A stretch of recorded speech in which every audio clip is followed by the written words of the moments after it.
Alright guys, I'm Tim Smith with Canon Video, and you're here at NAB 2007. You're in the Canon booth right now. Now I just heard you're using a Canon camcorder to kind of in the actual class video conference system that you got at the school. That's great. That's standard def. We got some new stuff to show you here. This one here is the Canon XH-A1. This is our 3-chip introductory not introductory piece, entry-level piece. 3-chip HDV high-definition camcorder, sells for about $4,000. We really targeted this towards the independent filmmaker, the independent production company, the small guy who's going to shoot, Final Cut edit maybe, Firewire everything, finish the product all himself. It's Firewire based. 20 power optical zoom, optical stabilization, great image quality at a $4,000 range. But if we move over to this one here, this is the G1, or what we call the twin brother. The G1, identical in every aspect, same chipset, same lens set, same picture quality, but we've added a particular feature called the Pro Jack Pack. The Pro Jack Pack consists of 3 connections: an HD SDI port, which I'll talk about in a second, Genlock capability, and timecode in and out. Now the HD SDI port is this universal connection that you may have already be familiar with, of putting out raw data out the back of it. So I can easily hook in any kind of a switching system, any kind of a studio configuration. It's raw. It's a format that's been around for years, and with this one, the workflow is going to be seamless through anything that already exists on the market. Now, real quick, let me ask you: the other camera doesn't offer that? The other cameras, no HDSD on the first one. It's Firewire based, so that's why it's kind of for the smaller production. No multiple camera shoots, just one guy out there making a movie, a film, doing a documentary. They shoot, they cut, they edit, they do everything with their camera and their laptop. We have a big market for that and a lot of students for that. So the HDSD, high definition serial interface. You're gonna, right? That's the upgrade. It's a big upgrade too, because it's about $2,000 more. But that's when you start playing with these big boy cameras. That's what you're going to see at a studio. That's what you're going to see in a television studio. All the wires coming out of the back. That's that HDSDI. There's a company called Camplex, among others, that do a studio configuration package for our 2 HDSDI pieces. We'll talk about the last one in a minute. But let's say you gone to a Laker game and they're about to sing the national anthem. That big industrial camera that's on that person's shoulder has an HDSDI connection on the back.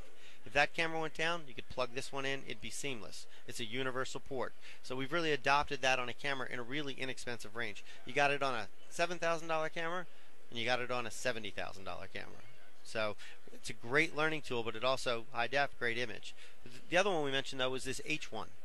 Now this one is the interchangeable lens version, and a lot of you have probably already seen the XL2, XL1s, built on the same body style but high definition now, and high definition with that Pro Jack Pack, the HDSDI port. So I've got multi-camera shoot ability, I've got Genlock capability, I can go through switchers, and I can even just do a complete studio configuration, but I can also choose the lenses. We now introduced, about 3 months ago, introduced a wide-angle lens on this. So we have a couple of lenses for this. There's a couple of adapters to use other people's lenses. There's even an adapter to use feature film prime lenses on it. So a lot of flexibility.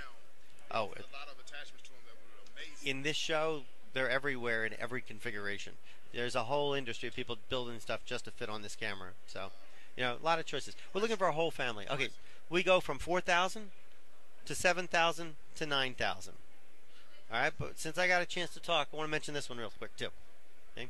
This is the newest one. It's never been an NAB. This is a consumer-based piece, but it's still high definition shooting HDV, but it's $10.99. Now, nice little camera, small package, consumer-looking camera, but it's still going to offer high definition, and it does a 24 frame rate. So if you've got a budding filmmaker out there that wants that film look, 24 frames per second on this one.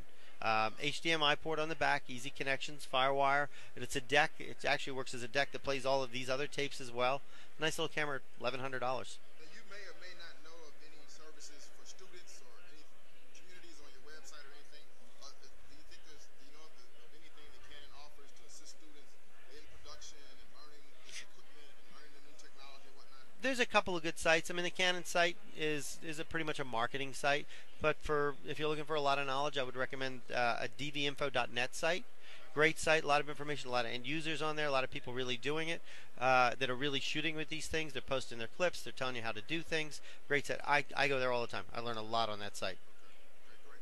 Well, man, thanks a lot. Okay, you're welcome. Let me get the headset. There you got him. Bye, guys. All right, I've got to edit this. This is not a smooth transition.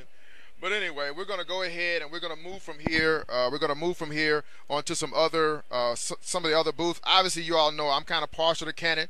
I've been with Canon for a long time, so I had to stop by here and share some information with you about the Canon product. So just hang out, hang around. I'm going to come back to you with some more interviews in just a little bit. Peace.